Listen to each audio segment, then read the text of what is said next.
세상에는 참 종교가 많습니다. 그 가운데는 윤회 사상을 믿는 종교들이 좀 몇 가지가 있거든요. 특히 인도에서 파생된 종교 가운데 힌두교라든가 불교라든가 시크교 같은 경우가 대표적입니다. 일반적으로 윤회라는 것은 해탈, 깨달음의 경지라고 그러는데 그 해탈의 경지에 이르기까지 사람이 태어나서 늙고 병들었다가 죽는 이런 것들 계속 반복하게 되는데 이런 그 현세에서 어떤 삶을 살았느냐에 따라 다음 생에는 사람으로 태어나기도 하고 아니면은 짐승이나 벌레로 태어날 수 있다라고 믿습니다. 그래서 그 반복하는 것이 마치 바퀴가 이렇게 도는 것 같다 그래서 바퀴 윤자를 써서 윤회라고 그렇게 이야기를 합니다. 이런 사상에 적게 되면은 어떤 일이 생겨나게 되냐면은 현실에서 겪는 어떤 문제나 어려움들을 전생으로 그 책임을 돌려버려요. 그래서 우리 부모 세대에서도 가끔 그런 말씀을 많이 하시죠. 내가 전생에 무슨 죄를 지어서 라는 표현들을 많이 쓰는데 그 문제들을 전생으로 책임을 돌려보는 경우가 많습니다. 또 때로는 이런 어떤 현생의 상태를 그대로 수용해버리고 거기에 대해서 어떤 다른 개선책을 마련하는 것이 아니라 그대로 순응하는 형태로 나타나기도 합니다. 내가 지금 겪는 것은 전생의 어떤 내 업보이기 때문에 이것은 어쩔 수 없어. 다음 생을 이제 기대를 하게 되는 거죠. 근데 이들이 기대하는 것처럼 다음 생이 있고 또 이렇게 전생이 있고 지금 현세 다음에 내세가 있고 그리고 윤회가 계속된다라면은 이런 말들이 맞겠지만 성경에서 말하는 것은 그것이 아니거든요. 성경 히브리서 9장 27절에서는 이렇게 이야기합니다. 한 번 죽는 것은 사람에게 정해진 것이요 그 후에는 심판이 있으리니. 사람이 죽는 것은 전적으로 어떤 죄 문제이지 다음 생을 위한 또 다른 과정이 아니란 이야기거든요. 그래서 사람의 이 본질적인 문제인 죄 문제를 해결하지 않고서는 사람이 안고 있는 여러 근본적인 문제들을 해결할 수 없다라고 성경은 이야기를 하고 있습니다.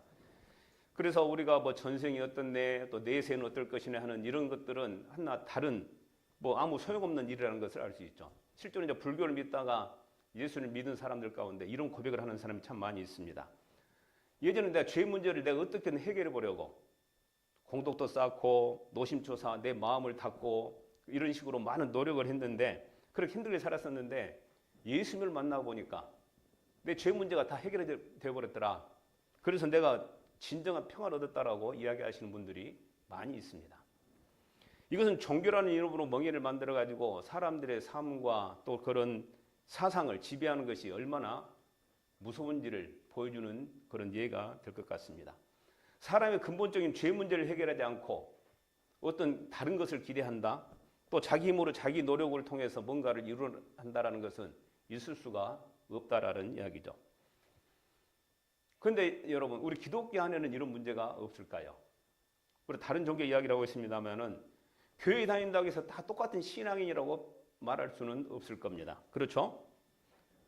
예수 믿는다고 하는데도 전혀 예수 믿는 사람답지 않은 삶을 사는 사람도 있습니다. 요즘 교회 안에서도 그런 분쟁이 생기는 경우도 많이 있고요. 교회가 또 갈라서는 경우도 많이 있습니다. 우리는 어떻게 하면 더 좋은 믿음을 가질까를 생각합니다. 어떻게 하면 더 좋은 믿음을 가질까?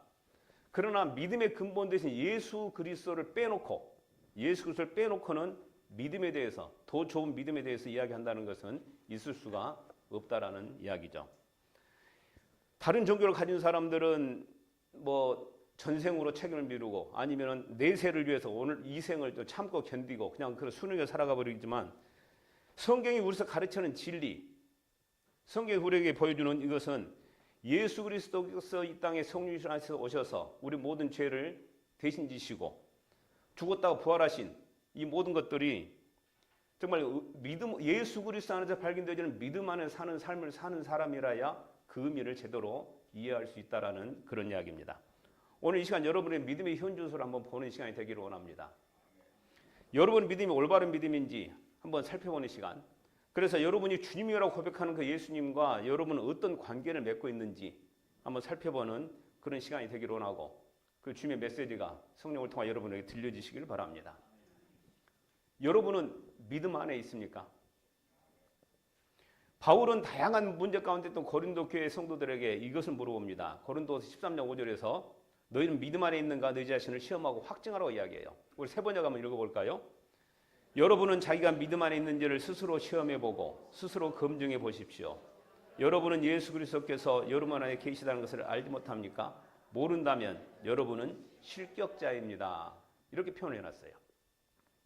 이 말씀에 따르면 우리가 믿음 안에 있느냐 여부를 확인하는 방법은 무엇이냐면은 예수 그리스도께서 우리 안에 계시느냐 계시지 않느냐라고 이야기를 하고 있어요. 그렇다면 여러분 믿음 안에 있습니까? 여러분은 믿음 안에 있는가 시험하라고 그랬었는데 믿음 안에 있습니까? 라고 물어보는 것은 여러분 안에 예수님이 살아계십니까? 라는 질문으로 이해할 수가 있고 그 살아계신 예수님과 여러분은 어떤 관계를 맺고 있습니까? 라고 물어보는 것으로 그것이 연관이 될 수 있다는 이야기죠. 예수님 여러분 안에 살아계셔요? 그 믿음의 고백도 되기를 원합니다. 예수 그리스도께서 그렇다면 살아계시다면 어떤 위치에 어떤 모습으로 살아계십니까? 이 질문은 단순히 여러분이 교회에 출석하고 있는 이렇게 성도이기 때문에 교회에서 어떤 직분을 받았기 때문에 그래서 여러분은 믿음 안에 있습니다라고 말하는 이런 것이 아니거든요. 그런 개념이 전혀 아닙니다. 이 질문은 예수 그리스도가 여러분에게 어떻게 대우받고 있느냐 하는 그런 여러분에게 어떤 의미가 있느냐 하는 그런 질문이거든요. 고린도전서 2장 14절로 3장 1절을 보면 세 종류의 사람이 나옵니다. 한번 보겠습니다. 육에 속한 사람은 하나님의 성령의 일들을 받지 아니하나니 이는 그것들이 그에게는 어리석게 보이며 또는 그것들을 알 수도 없나니 그러한 일은 영적으로 분별되기 때문이라. 신령한 자는 모든 것을 판단하나 자기는 아무에게도 판단을 받지 아니하느니라. 형제들아 내가 신령한 자들을 대함과 같이 너에게 말할 수 없어서 육신에 속한 자 곧 그리스도 안에서 어린아이를 대함과 같이 하노라. 자, 여기 보면 세 종류의 사람이 나옵니다. 하나는 육에 속한 사람, 하나는 신령한 사람, 하나는 육신에 속한 사람. 이렇게 세 가지가 나오거든요. 그림 한번 보여주실래요? 이제 육에 속한 사람은 우리가 다른 말로 하면은 예수를 믿지 않는 사람입니다. 그 인생 밖에 예수 그리스도가 계신 사람, 즉 불신자라고 이야기를 할 수 있습니다. 이런 사람은 예수님이 그 인생 밖에 계시기 때문에 구원받지 못한 사람입니다. 그리고 오늘 우리가 주목하고자 하는 것은 이 신령한 자라고 말하는 성령 충만한 사람과 육신에 속한 사람, 이 세상적인 그리스도인 이 두 종류의 두 부류의 사람을 한번 보기를 원합니다. 신령한 사람은 그 인생의 그 왕자에 예수 그리스도가 앉아 계십니다. 나는 모든 것을 주님께 맡기고 그 내 인생의 왕자에서 내려와서 모든 것을 주님께 맡기는 삶을 사는 사람이거든요. 그러니까 내 인생에 일어나는 모든 일들이 하나님의 계획과 일치된 생활을 살게 되어 있습니다. 그러나 또 한 종류의 사람, 육신에 속한 사람은 그 인생 안에 예수님께 들어와 계시긴 하지만 인생의 왕자에 여전히 내가 앉아 있어요.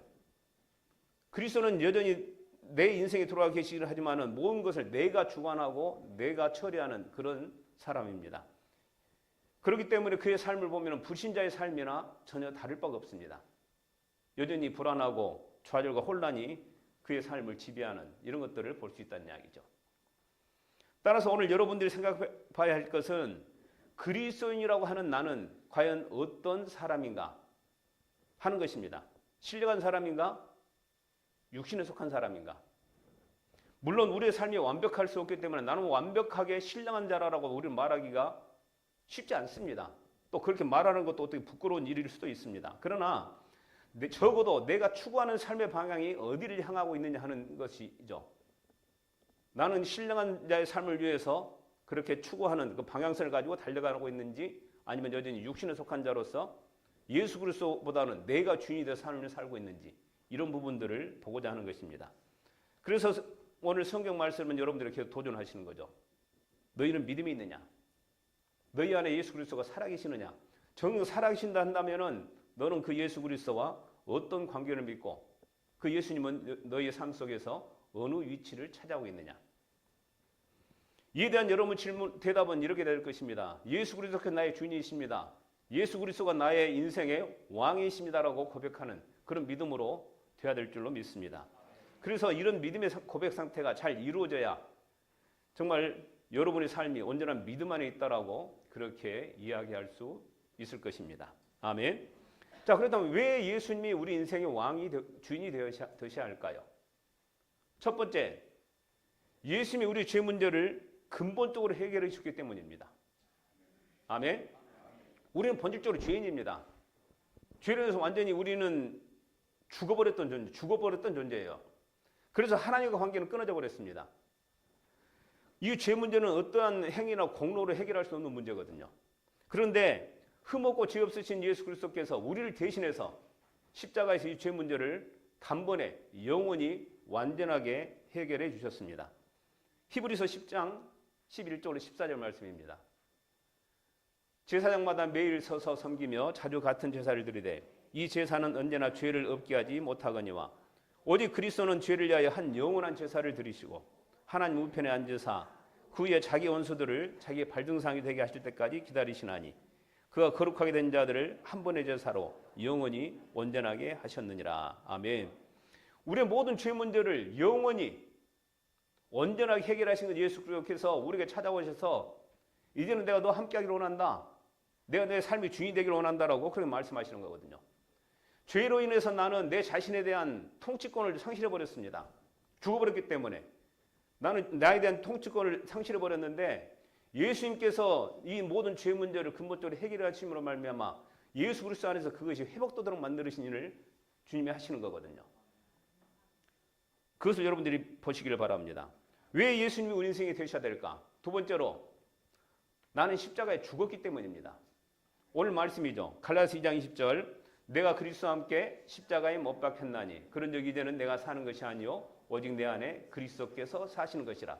이제 내가 육체 가운데 사는 것은 나를 사랑하사 나를 위하여 자기 자신을 버리신 하나님 아들을 믿는 믿음 안에서 사는 것이라. 아멘. 성경은 우리가 죽었다고 이야기하고 있어요. 이제는 내가 사는 것이 아니고 오직 내 안에 누가 사신다고요? 예수 그리스도가 사시는 것이라고 말씀하고 있습니다. 그래서 내가 육신의 생명을 가지고 사는 것은 나를 위해 사는 것이 아니라 오직 나를 위해서 대신 죽었다가 살아나신 그리스도를 위해서 사는 것이라고 성경은 이야기를 하고 있습니다. 나는 죽었습니다. 그렇지 않나요? 그런데 나의 옛사람은 예수 그리스도와 함께 십자가에서 완전히 죽었는데 문제는 뭐냐면은 이 옛사람이 자꾸 스물스물 되살아나요. 그래서 우리의 인생의 왕자를 예수님께 맡긴다고 했는데 어느샌가 보면 내가 그 자리를 찾아오고 있는 경우들이 참으로 많이 있습니다. 이것이 예전 표현으로 하면은 반역입니다. 요즘 말로 하면은 쿠데타고 내란이죠. 왕자를 놓고 서로 다투는 일이 벌어진다는 이야기예요. 이런 반역이 쿠데타라는 일들이 우리 삶 속에서 계속 일어나고 있는 것을 보게 됩니다. 여기에 대해서 사도 바울은 에베소에서 이렇게 말씀하시죠. 4장 22절 24절 말씀입니다. 너희는 유혹의 욕심을 따라 썩어져가는 구습을 따르는 옛사람을 벗어버리고 오직 너희 심령이 새롭게 되어 하나님을 따라 의와 진리의 거룩함으로 지으심을 받은 새 사람을 입으라. 아멘. 우리가 추구해야 될 방향은 옛사람이 아니라 그리스도 안에서 새롭게 된 새 사람의 방향입니다. 아멘. 하나님 없이 살던 시대의 가치관, 하나님 없이 살던 시대의 사고방식을 버리고 이제는 예수 그리스도 안에 성경적인 가치관과 그 사고방식으로 무장이 되어야 된다는 이야기죠. 그 사람을 입으라고 말씀하고 있어요. 그렇지 않게 되면 우리는 여전히 내가 주인 삶을 살 수밖에 없습니다.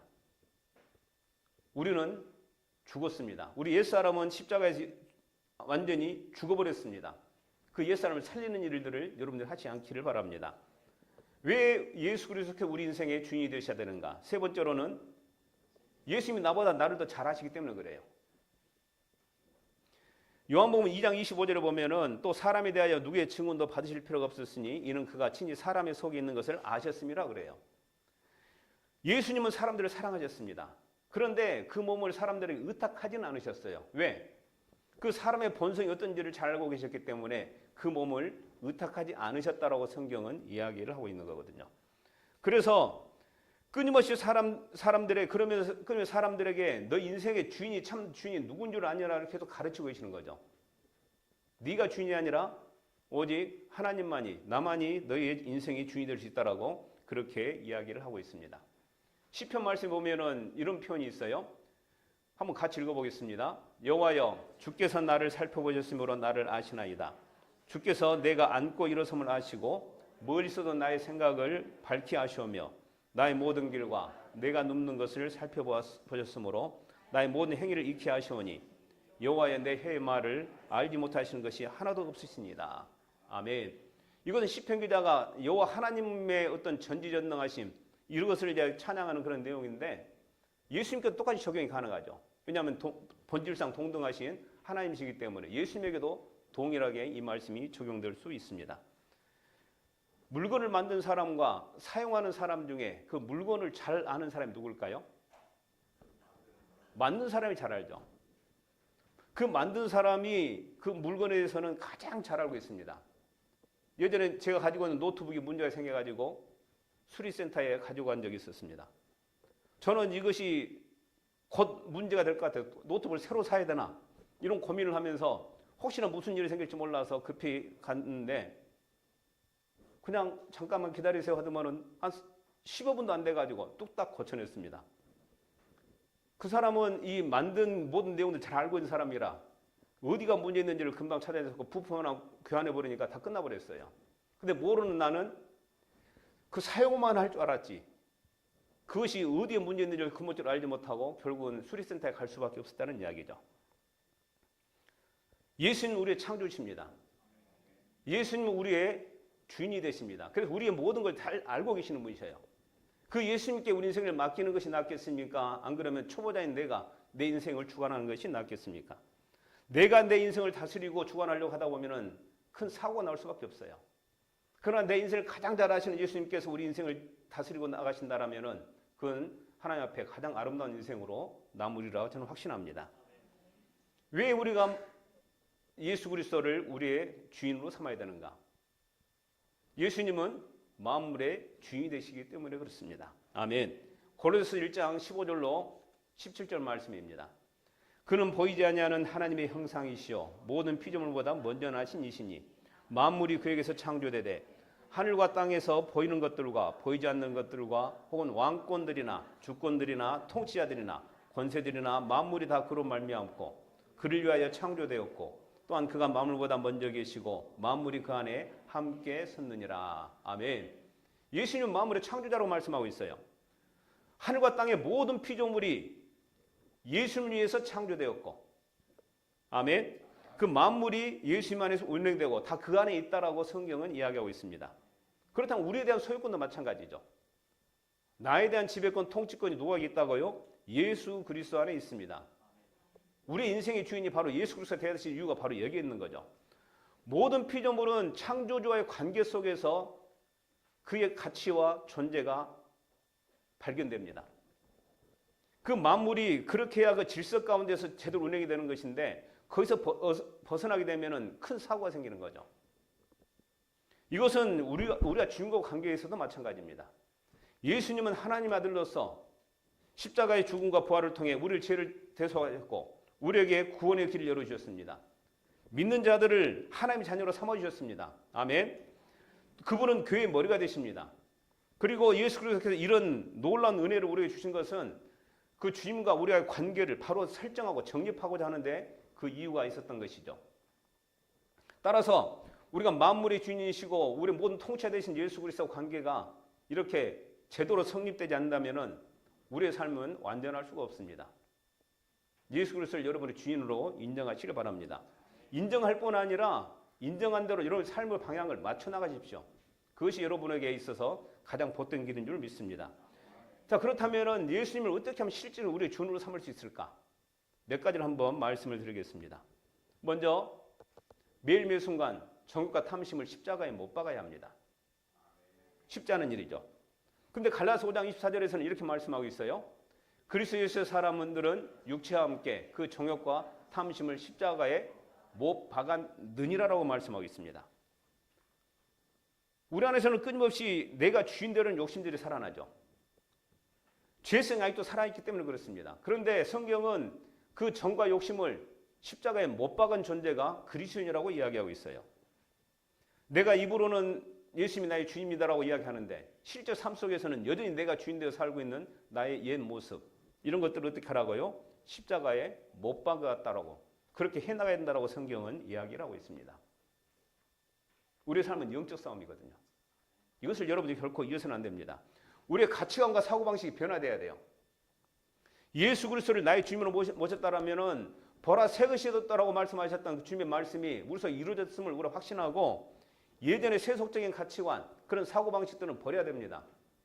내 안에 성경적인 가치관과 그런 신본주의적인 사고방식들이 바로 세워질 수 있도록 우리는 힘써야 된다는 이야기거든요.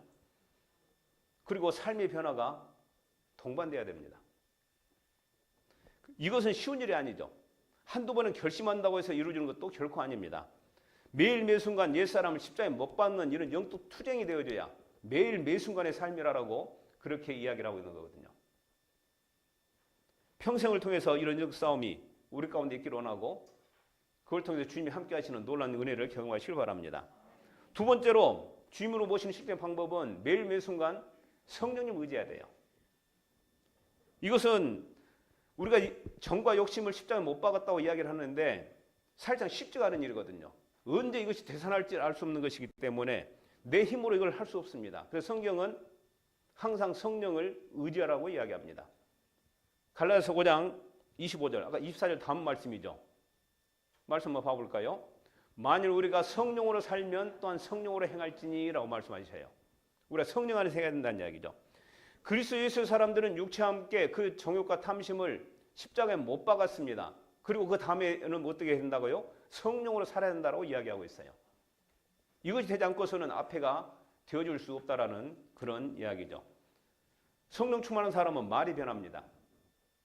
오순절 성령 강림하셨을 때 거기 모인 모든 사람들이 말이 변했어요. 다른 나라 말로 이렇게 하는 방언으로 말하는 것들이 역사에 일어나는데 그런 것처럼 성령 충만을 받게 되면 여러분의 입이 거룩한 입으로 변화되는 역사가 일 줄로 믿습니다. 아멘. 그들의 인격이 변했어요. 요한 같은 사람은 자신을 거적하는 사마리아 고를 향해서 하늘에서 불을 내려 그들을 멸해버리십시오라고 했었는데 오순절 성령 강림 사건 이후에 그 인격이 달라졌어요. 요한을 가리켜서 사랑의 사도라고 이야기를 합니다. 그가 기록한 요한복음이나 요한 1, 2, 3세를 보면은 사랑에 대해서 얼마나 많이 이야기하고 있습니까? 그리고 그들의 삶의 방향이 인생의 목표가 달라졌어요. 그들은 자기 인생을 위해 살았던 사람이거든요. 그런데 예수를 만나서 그들이 삶을 배우고 오순절 성령 강림 사건을 경험한 뒤로는 내 목숨조차도 주님을 위해서 바치겠다고 결심했고 그렇게 살았던 사람들이 바로 이런 사람들이었습니다. 성령 충만을 받게 되면 우리의 말이 변하고 인격이 변하고 우리의 삶의 목표가 달라지는 그런 역사를 경험할 수 있습니다. 아멘. 이런 역사 여러분 가운데 있기를 원합니다. 그런데 성령 충만한 삶을 살려면요 어떻게 하냐면 가장 기본이 기도의 사람이 돼야 돼요. 다음 보여주세요. 에베소 6장 18절. 모든 기도와 간구를 하되 항상 성령 안에서 기도하고 이를 위하여 깨어 구하기를 항상 힘쓰며 여러 성도를 위하여 구하라. 기도는 성령 충만을 받는 많은 방법들이 있는데 가장 기본적인 방법입니다. 성령 충만은 기도하는 사람에게 주시는 하나님의 가장 귀한 응답이거든요. 아멘. 성령 충만한 사람은 성령의 지혜를 받아서 기도를 통해 하나님과 소통하고 성령의 열매를 맺어나가는 사람입니다. 성령 충만은 한 번 충만했다고 해서 지속되는 것이 아니죠. 그 충만함을 유지하기 위해서 계속해서 기도하고 그렇게 해야 됩니다. 장작에 불이 붙었다고 해서 그 불이 영원히 타는 것은 아닙니다. 계속해서 불씨가 공급되지 않으면 금방 꺼져버리고 맙니다. 내가 예전에는 새벽 기도도 하고 예전에는 열심히 찬양도 하고 봉사도 했던 사람이야. 예전이 중요한 것이 아니죠. 지금이 어떠냐는 이야기죠. 그 불씨가 계속 살아서 지금도 성령 충만하게 그 일들을 감당하고 있는지 근데 지금은 아니야라고 한다면 그건 어디에 문제가 있었다는 이야기죠. 여러분들이 기도에 힘쓰시길 바랍니다. 특히 새벽 기도를 힘쓰시기 바랍니다. 이 내 자아를 죽이고 내 욕심을 죽이고 하는 가장 기본은 새벽 기도라고 저는 확신합니다. 새벽 기도 이야기만 나오면 조용해져요. 우리 교회 특징입니다. 시편 57편 7절 8절 한번 말씀 봐볼까요? 하나님이여 내 마음이 확정되었고 내 마음이 확정되었사오니 내가 노래하고 내가 찬송하리이다. 내 영광아 깨울자다. 비파야 수금아 깨울자다. 내가 새벽을 깨우리로다. 시편 기자 이 고백이 우리의 고백이 돼야 돼요. 아멘. 내가 새벽을 깨워서 내 육체를 쳐서 복종시키므로 말미암아 하나님께 기도하면서 성령 충만함을 살리라 라는 것이 우리의 결단이 돼야 되는데, 새벽 기도 이야기만 나오면은 나하고는 상관없는 말씀처럼 귀를 닫아버리는 사람들이 많이 있습니다. 부담스러워요. 그러나 지금 이 순간 여러분들이 결단하고 그 한계를 뛰어넘어야, 지금 현재 눈에 보이는 한계를 뛰어넘어야 그 다음 단계로 신앙이 발전할 수 있는 거거든요. 성령 충만이라는 것은 그냥 내가 말로만 한다고 해서 되어진 것이 결코 아닙니다. 이런 부분에서 여러분들이 귀한 도전을 받기를 바랍니다. 또한 우리가 예수 그리스도를 실제로 나의 주인으로 삼을 수 있는 또 다른 방법, 하나님의 말씀에 귀를 기울여야 돼요. 예수님이 나의 주인이라고 하면서도 그분의 말씀에 우리가 주의하지 않으면, 집중하지 않으면 안 되는 거죠. 그렇지 않습니까? 세상에서도 주인이 말을 하면 그 법으로 알고 따르는 사람들이 있습니다. 지시를 받으면 그걸 그대로 이행하려는 사람들이 있죠. 그런 일들이 이번 계엄 사태도 일어났지 않습니까? 그런 일들이 벌어졌는데, 만왕의 왕 만주의 주라고 하는 나의 주인이라고 말하는 그 예수 그리스도의 말씀에 우리가 소홀히 한다라면 그것은 우리의 어디 문제가 있다라는 이야기죠. 그분이 하시는 말씀이 성경의 말씀을 통해서 우리에게 보여줍니다. 예수 그리스도를 삶의 주인으로 모시는 사람은 하나님의 말씀을 가까이 하는 사람입니다. 아멘. 그리고 그 말씀에 귀 기울이기 위해서 우리가 묵상하고 그렇게 애를 쓰는 사람이죠. 여러분이 날마다 말씀 보면서 묵상하면서 나의 주님께서 내게 무슨 말씀하시는지를 듣고 그대로 순종하는 여러분 되시기를 원합니다. 이런 결단과 실천이 여러분 가운데 있기를 원합니다. 말씀을 정리하겠습니다. 그리스도인이라 한다면 그리스도를 따르는 사람이라는 뜻이거든요. 그리스도를 믿는 사람. 그런데 그리스도인이라 하면서도 그리스도인다운 삶의 모습을 보이지 못한다면 이것은 문제가 있는 것 아니겠습니까? 교회 안에서는 교인인데 교회 밖에서는 그리스도인이 아닌 형태로 살아가는 사람들이 참으로 많이 있습니다. 여러분의 주인은 누구입니까? 여러분 자신입니까? 예수 그리스도입니까? 세상에서는 내 자신이 주인이 된다고 많이 가르쳐요. 네 인생의 당당한 주역이 네가 돼야 되고 네가 주인 돼서 자주적인 존재로 살아야 된다고 이야기를 합니다. 그래서 그런 것들을 많이 강조를 하죠. 옛날 민혜경이라는 가수가 1983년대에 불렀던 노래가 있습니다. 내 인생은 나의 것. 이 노래를 아시는 분은 연배가 되신 분입니다. 근데 이 노래 가사가 어떤 가사냐면은 부모님으로부터 독립이에요. 부모님 내 인생에 간섭하지 마세요. 내 인생은 나의 것입니다라고 부르는 이 노래거든요. 당시에 이 노래는 이제 가부장적 제도가 여전히 남아있던 시대에 아주 파격적인 가사를 담고 있었기 때문에 젊은이 사이에 아주 인기를 끌었던 노래였었죠. 그런데 예수 그리스도를 나의 주인으로 삼는다고 이야기하니까 마치 예수님을 이 가사처럼 모두 내 인생을 지배하고 그냥 얼가매려는 부모님처럼 생각하고 있는 것은 아닌지 그런 오해가 없기를 바랍니다.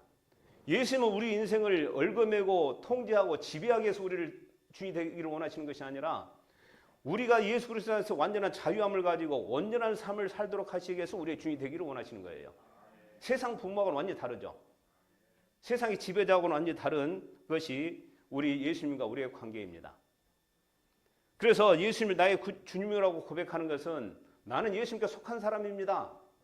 아멘. 나의 모든 소유권이 주님께 있습니다라고 고백하는 이 믿음의 고백입니다. 이 고백은 예수 그리스도와 나의 관계를 말해주는 고백이죠. 그래서 예수 그리스도는 우리 인생의 간섭자, 참견자가 아니라 우리 인생을 가장 완벽하고 완전하게 만들어주신 분이라는 사실, 이것을 여러분들이 인식한다면 여러분이 성령 안에서 당당하고 권세 있는 하나님의 자녀로서의 삶을 살아갈 수 있다는 그런 말씀입니다. 아멘.